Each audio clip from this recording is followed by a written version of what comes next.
One of the most powerful ideas in modern technology is predictive modeling, using data and algorithms to forecast future events. From weather forecasting to healthcare risk analysis, predictive analytics already influences daily life. But what happens when this logic is applied to crime? Could we ever predict human behavior with enough certainty to stop it before it happens? Steven Spielberg's Minority Report 2002 imagines exactly that world. Set in Washington, D.C. in 2054, the film follows Precrime, a futuristic police unit that arrests people before they commit murder. The story gives us a chance to explore how predictive analytics and other futuristic elements are dramatized in fiction and how close or far reality actually is. In the movie, Precrime relies on three precogs: Agatha, Arthur, and Dashiell, mutated humans whose visions of murder are translated into exact names, times, and places.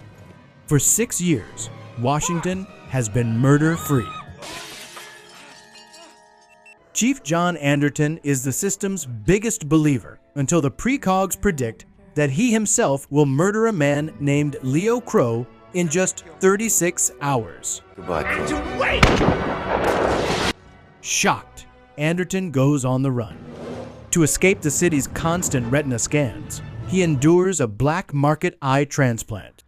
Hoping to prove his innocence, he kidnaps Agatha, the most gifted precog, searching for Minority Report, an alternate outcome hidden in her visions. Together, they uncover a conspiracy. Precrime director Lamar Burgess murdered Agatha's mother years earlier and manipulated events to hide his crime.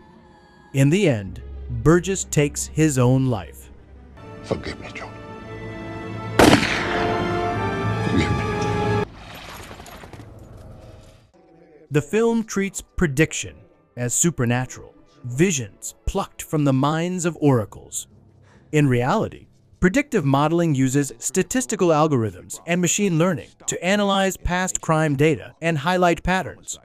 These systems can flag neighborhoods at higher risk of burglary in the coming week or identify individuals who may be more likely to reoffend.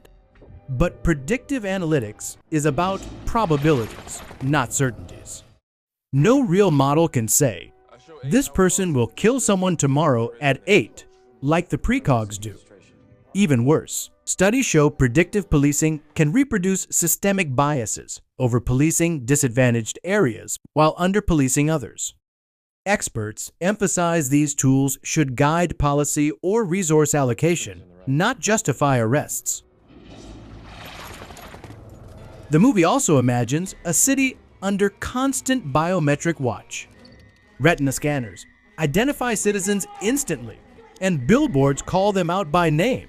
In real life, retinal and iris recognition are highly accurate but expensive and intrusive, used mainly in high-security settings. Hello, Mr. Yakamoto. Welcome back to The movie's vision of eye-scanning advertising is striking. In reality, something similar already happens online. Advertisers routinely tailor ads using cookies and user data. Offline billboards, however, remain mostly generic because there is no scalable way to personalize messages for individual pedestrians. A few experiments with targeted ads in public spaces have been attempted, but they were rare and labor-intensive. In this sense, the film's eye-scanning billboards are more of a metaphor for targeted marketing than a reflection of present-day reality. The film's transparent screens and glove-based controls were designed by MIT Media Lab researcher John Underkoffler, who was invited by Spielberg to imagine computer use 50 years into the future. Underkoffler later commercialized the concept through G-Speak and the Mezzanine collaboration system. Gesture control was later popularized by companies like Leap Motion and Microsoft Kinect, and today, Apple's Vision Pro and Meta's VR. AR systems continue this trajectory with finger and gesture-based interaction. Still, Reliability issues and limited applications have prevented wide-scale adoption. As a result, most everyday interaction continues to rely on touchscreens, keyboards, and voice assistants. Nevertheless, gesture-based interfaces are not an impossible future. They may yet become mainstream as technology matures. Minority Report remains compelling because it raises timeless ethical questions. If we could predict crimes with certainty, would it be just to punish people for actions they have not yet committed? Real-world predictive policing is far less prophetic. It works on probabilities, is vulnerable to bias, and demands human judgment rather than blind trust.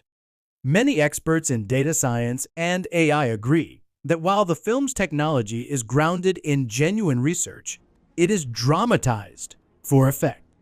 In exploring these ideas, Minority Report ultimately cautions against sacrificing civil liberties for the false promise of absolute safety. Which means you can change it